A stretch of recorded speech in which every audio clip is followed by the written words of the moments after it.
You believe you're free, you make choices, you speak your mind, you feel in control. But what if I told you, you are not free? Not really. And worse, that you don't even want to be. Because true freedom is not just difficult, it is terrifying. Nietzsche saw through the veil. He saw that what most call freedom is just obedience with options. That behind every decision you make is a web of morality, guilt, fear, and conditioning.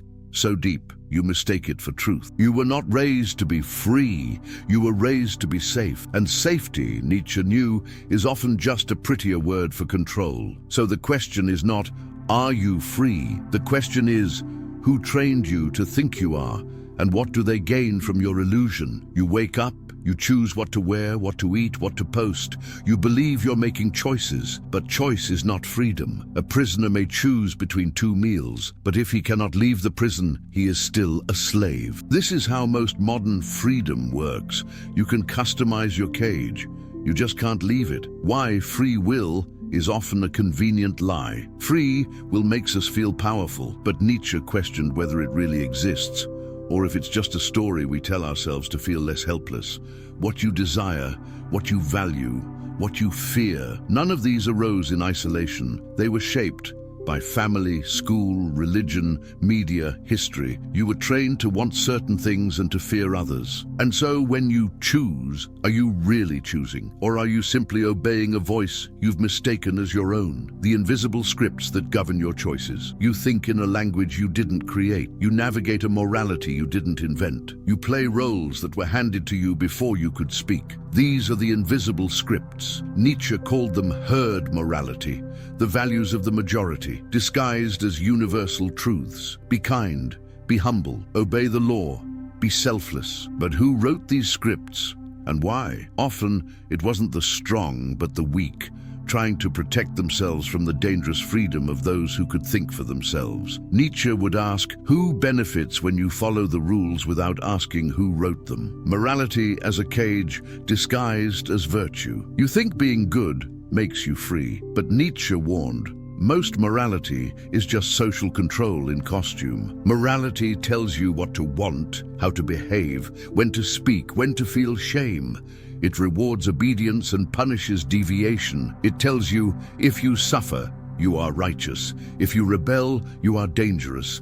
And so, even when the chains are gone, your soul remains tied. You are not free, you are moral. And morality is the most effective cage of all, because you build it yourself, then call it character. When obedience feels like freedom. Here is the final trick. You feel free because you've learned to love your cage. You follow the rules and feel proud. You do what's expected and feel virtuous. You seek approval and feel seen. But Nietzsche knew this isn't freedom, it's domestication. Real freedom doesn't feel safe. It feels raw, dangerous, lonely. Because when you are truly free, you no longer belong to the herd. And when you no longer belong to the herd, you must learn to belong to yourself. So no, you are not free, not yet. But the moment you stop pretending, the moment you ask, who am I without the scripts, you begin to break the spell. And that moment is the beginning of something far more powerful than comfort. Power without permission. Forget what you've been told. Power is not evil. Power is not corruption. Power is not a man in a suit, a tyrant, or a throne. Nietzsche's truth is brutal. You are power, or you are ruled by it. There is no outside.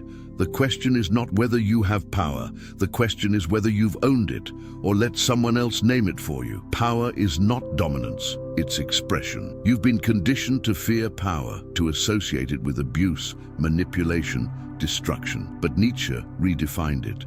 Real power is not control over others. It is the full, unapologetic expression of your being. It is when your thoughts, your actions, your voice, your values align, when you stop editing yourself, when you no longer betray your instincts to fit in. That is power. It's quiet, it's clean, it's terrifying to those who need you small, and that's why they taught you to fear it.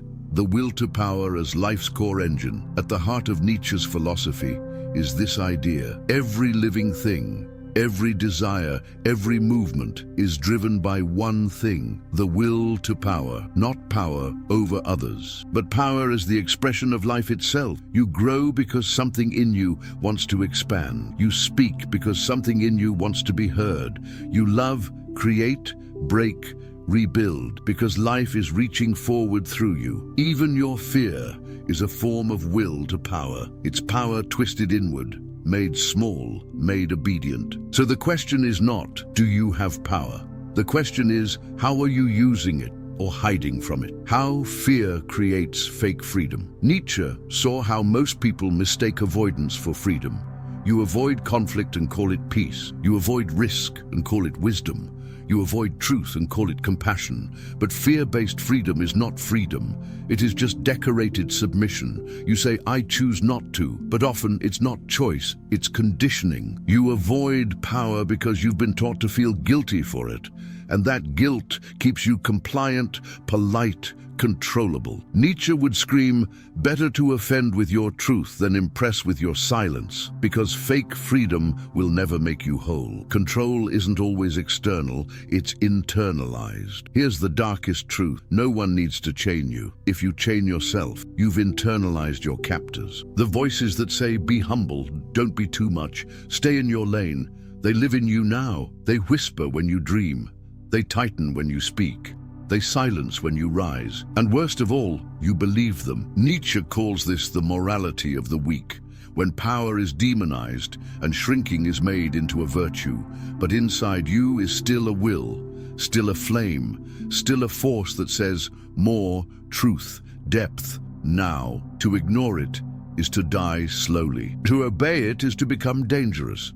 Not to others, but to your own illusion. So ask yourself, whose voice is making your decisions? And more importantly, when will you reclaim your own? You've been taught that all are equal, that humility is good, that power is dangerous, that the meek shall inherit the earth. But Nietzsche saw this for what it is, a strategy, a system created not by the powerful, but by the powerless, to redefine power as evil, so they could feel virtuous in their weakness. This is what Nietzsche called slave morality, the greatest moral reversal in human history, and you are still living in its shadow. How the weak redefine power to punish strength. In the ancient world, strength was celebrated, power was beauty, pride was divine, nobility meant owning who you were, but the weak could not compete, not physically, not creatively, not spiritually, so they rewrote the rules. They said, to be strong is cruel,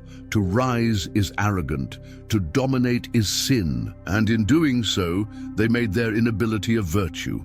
The wolf was now a villain, the lamb a hero. This was not ethics, it was revenge. Revenge disguised as morality, and you inherited it. Victimhood as a weapon slave. Morality thrives on inversion. Those who cannot rise find power in wounds.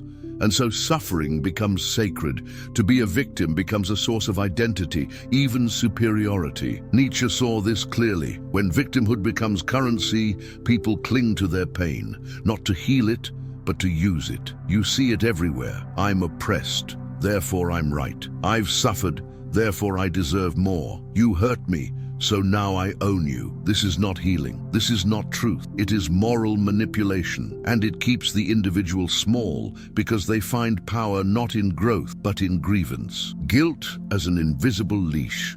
The most effective tool of slave morality is not violence, it's guilt. You are taught to feel guilty for your power, for wanting more, for setting boundaries, for speaking too loudly, for walking away. You are told, who do you think you are? Be humble, don't outshine. But this humility isn't holy, it's a leash, designed to keep you in place, to make sure you don't remind others of what they've refused to become. Nietzsche called guilt the mark of domesticated man, the one who's been taught to apologize for being alive with intensity, break the leash, or live bowed. When justice becomes revenge in disguise, we praise justice, but much of what we call justice is really resentment with legal standing. Nietzsche warned, the cry for justice often hides a deeper cry. I could not rise, and so I will pull you down. And so we see punishment masked as fairness, censorship masked as safety, mediocrity masked as equality. But equality in Nietzsche's vision is a lie of the fearful, because no two souls are alike. To treat everyone the same is to deny what is sacred in difference. You are not here to be equal, you are here to be real, and that realness may offend. But that is the price of becoming free in a world designed for sameness. So Nietzsche asks again, are your values truly yours? Or are they the cries of the herd, still echoing in your bones? You talk about being controlled by society, by systems, by your past. But the darkest control is the one you maintain, over your own fire. You limit yourself not because someone tells you to, but because you've learned to whisper, I can't, I shouldn't, I'm not ready. Nietzsche would not soothe that voice. He would confront it with a flame. The war between your higher and lower self. Inside you lives two forces, the one that seeks comfort, praise, approval, and the one that seeks truth, growth, power, no matter the cost. Most people feed the lower self, the self that says, be reasonable, stay safe, don't make them uncomfortable. But Nietzsche knew the higher self terrifies the lower self because it demands sacrifice, discipline, change. So you betray your higher self, not because you don't believe in it, but because you're afraid of what it will cost you. But here's the truth. Not becoming who you are is costing you everything already. Self-sabotage as submission. You think you're failing, procrastinating, not feeling ready. But Nietzsche would see something deeper. Submission to fear, to laziness, to comfort, to the belief that you're not capable, not worthy of power. You sabotage your own rise because it's easier to stay small than to be hated for growing. But power demands exposure, and most people fear being seen for what they are, so they choose to remain hidden under mediocrity. This isn't humility, it's spiritual cowardice. Why your mind fears your own potential. You think fear means don't go further, but often fear means you're close to something real. Your mind fears your power because power changes the game. It breaks contracts. It triggers others. It demands a new story. Not the one you were handed, but the one you must now write. And writing that story means leaving the tribe. Nietzsche knew your potential is dangerous, not because it will hurt others, but because it will force you to take total responsibility, and most would rather blame the world than rise. The masks you wear to stay safe. You wear masks, the humble one, the funny one, the helper, the silent one. Each mask says, accept me. Don't reject me. Let me stay invisible enough to survive. But Nietzsche would tear those masks off. He'd say, you were not born to be liked. You were born to burn. Every time you shrink to fit, you betray the very essence that could set you free. The world doesn't need another mask. It needs your unfiltered becoming. So stop playing small. Stop negotiating with your potential. Stop hiding behind the story that says, not yet. You are not waiting for the right moment. You are the moment. You've tried to escape control, to rebel, to resist, to break the system.